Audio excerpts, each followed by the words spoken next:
Assalamualaikum warahmatullahi wabarakatuh.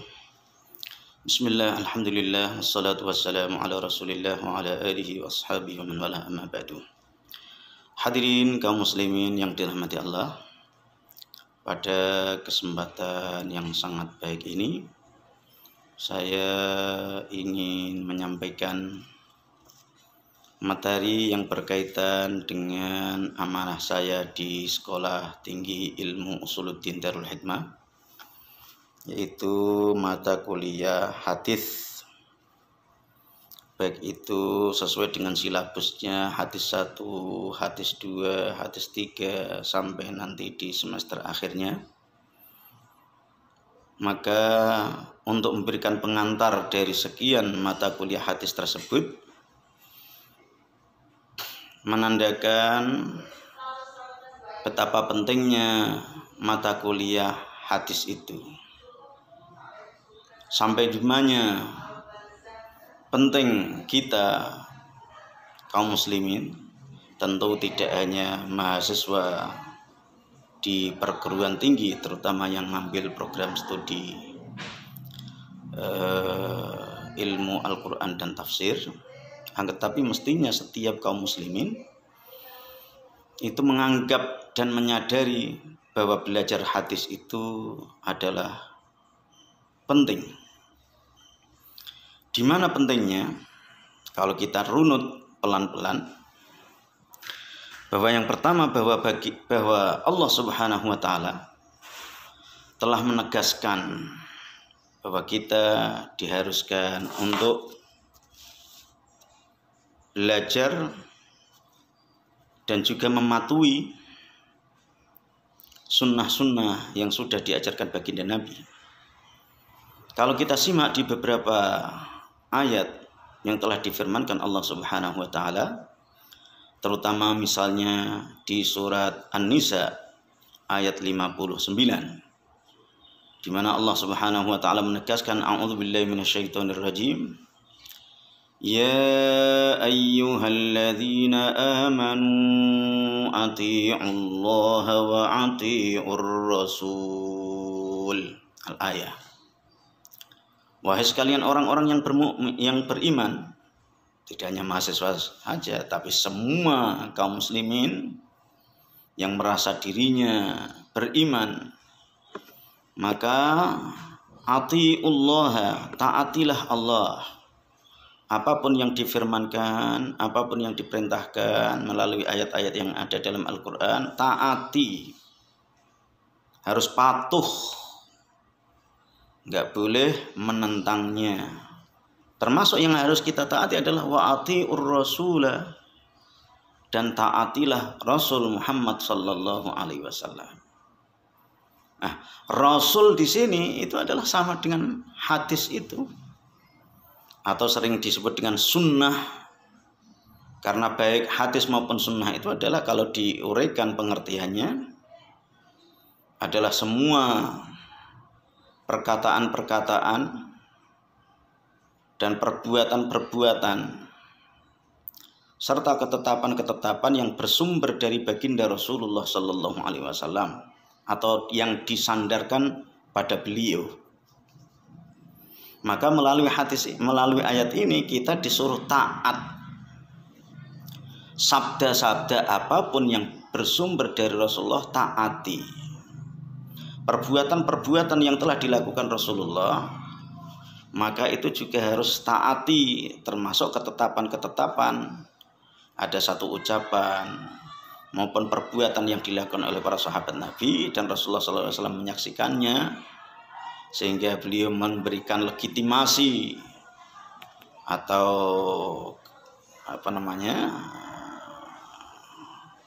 ikrar takrirat, itu juga harus ditaati.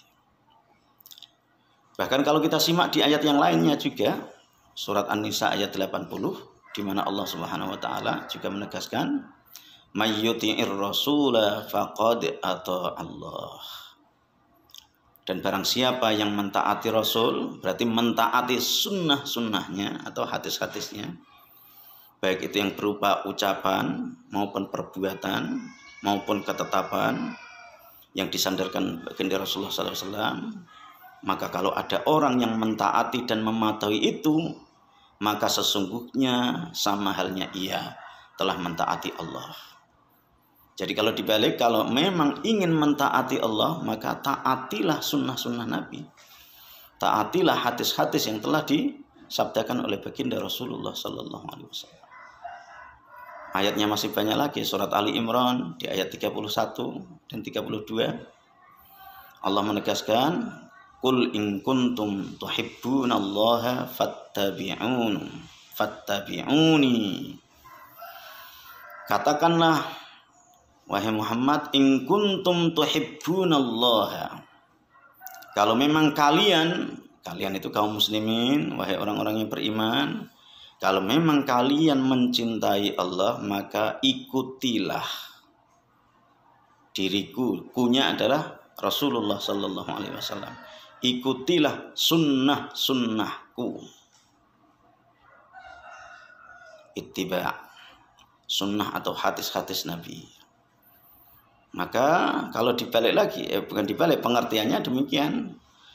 Kalau memang ingin mendapatkan kasih sayang Allah, maka belajarlah hadis, pelajarilah sunnah-sunnah Nabi. Juga dalam surat Al-Hasyr ayat 7, Allah Ta'ala juga tandaskan, wa ma atakumur rasulu fakhudhuh wa ma nahakum anhu fantahu. Wa ma atakum, dan apa-apa yang datang kepada kalian, yang berupa apa itu? Ya tadi dalam pengertian hadis, baik itu ucapan maupun perbuatan, bahkan ketetapan-ketetapan Nabi yang datang darinya, maka fakhudhuhu, maka ambillah itu. Jangan kau lewatkan, jangan kau abaikan, kau sepelekan, tapi ambillah.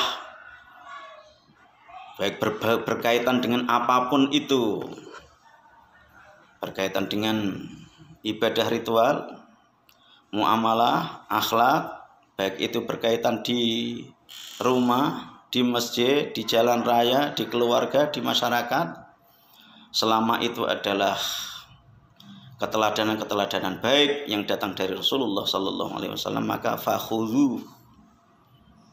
Maka dari sekian ayat-ayat ini menegaskan agar kita tahu apa saja yang telah dibawakan oleh baginda Rasulullah Sallallahu Alaihi Wasallam. Taunya adalah kalau kita mau belajar sunnah-sunnah dan hadis-hadis Nabi, maka memang sangat penting kalau memang diri kita adalah orang mukmin yang sesungguhnya, maka tidak lepas untuk belajar hadis dan sunnah-sunnah Nabi sesuai dengan perintah-perintah Allah Subhanahu wa Ta'ala yang tertuang dari berbagai ayat dan surat yang telah disebutkan tadi. Lebih jelasnya bahwa kalau diringkas dari kesemuanya itu, bahwa posisi sunnah dan kedudukan hadis Nabi terhadap Al-Quran dan terhadap agama ini, itu adalah menjadi sumber penting. Jadi kita beragama atau melaksanakan ajaran-ajaran agama ini, kalau seandainya tidak ada sunnah Nabi, hampir tidak bisa terlaksana.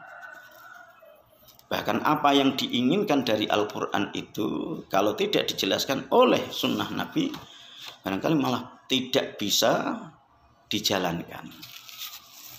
Apalagi ada penegasan khusus dalam surat An-Nahl di ayat 44, di mana Allah Subhanahu wa Ta'ala menyebutkan, wa anzalna ilaika dzikra litubayyina lin-nasi ma nuzzila ilaihim.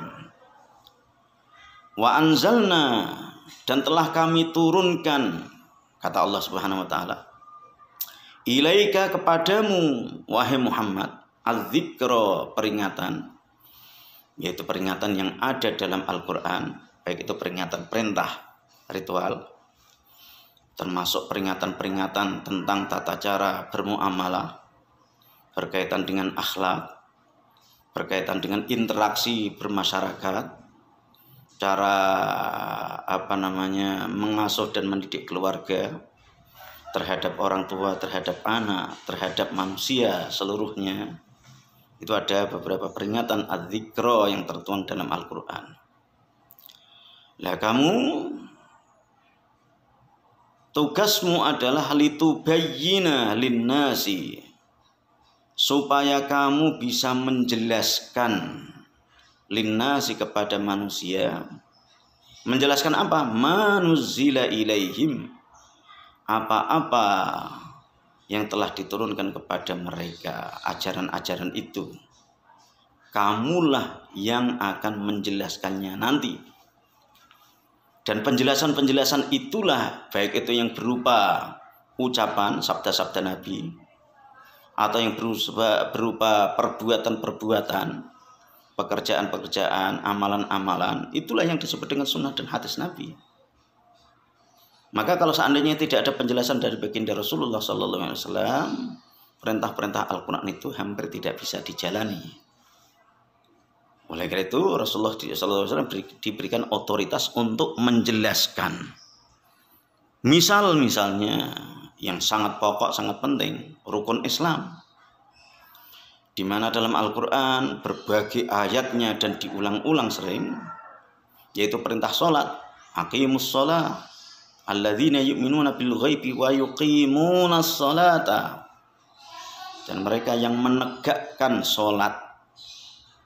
Nah itu dalam Al-Quran, bagaimana caranya untuk menegakkan sholat ini? Maka perlu dijelaskan. Melalui apa? Melalui sunnah-sunnah dan hadis-hadis Nabi. Berapa rakaatnya? Sholat apakah yang dimaksud itu? Tata caranya gimana? Gerakan-gerakannya, bahkan bacaan-bacaannya, termasuk waktunya. Maka Rasulullah SAW sabdakan, ini yang sebagai penjelasannya dalam satu sabda Nabi, sallu kama ra'aitumuni usolli. Jadi cara menegakkan sholat itu adalah bersolatlah sebagaimana kamu melihatku sholat. Nah Rasulullah SAW sholatnya gimana? Oh ternyata sholat yang dilakukan adalah subuh, zuhur, asar, maghrib. Oh kalau subuh 2 rakaat. Oh kalau zuhur adalah 4 rakaat. Nah, semuanya penjelasan itu datang dari sunnah dan hadis Nabi. Belum lagi nanti penjelasannya. Oh sholat itu ternyata ada rentetannya, harus suci dulu, harus nutup aurat dulu, harus ngadap kiblat, waktunya sudah masuk, ketentuan-ketentuan itu kesemuanya penjelasannya tertuang dalam sunnah-sunnah Nabi. Maka sangat penting bagi setiap orang mukmin harus belajar sunnah Nabi, terutama para mahasiswa dan mahasiswi di perguruan tinggi. Dimulai dengan takbir. Oh takbir itu ngangkat tangan. Oh dengan mengucapkan Allahu Akbar. Kira-kira begitu. Terus lanjutannya apa? Oh baca Fatihah. Ternyata itu adalah sunnah-sunnah Nabi.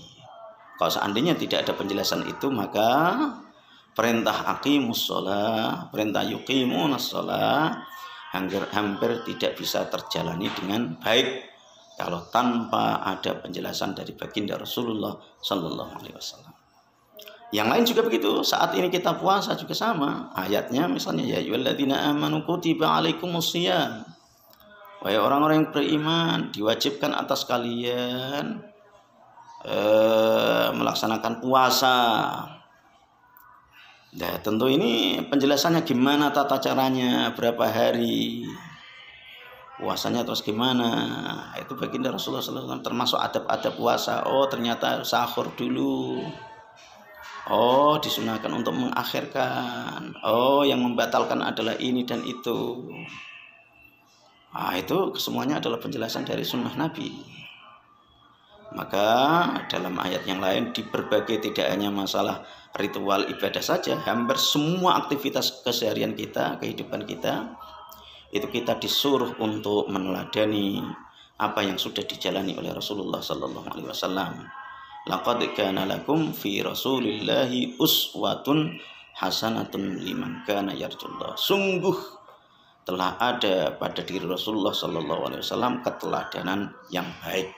Keteladanan baik itulah yang disebut dengan sunnah atau hadis-hadis Nabi. Maka tirulah keteladanan baik itu.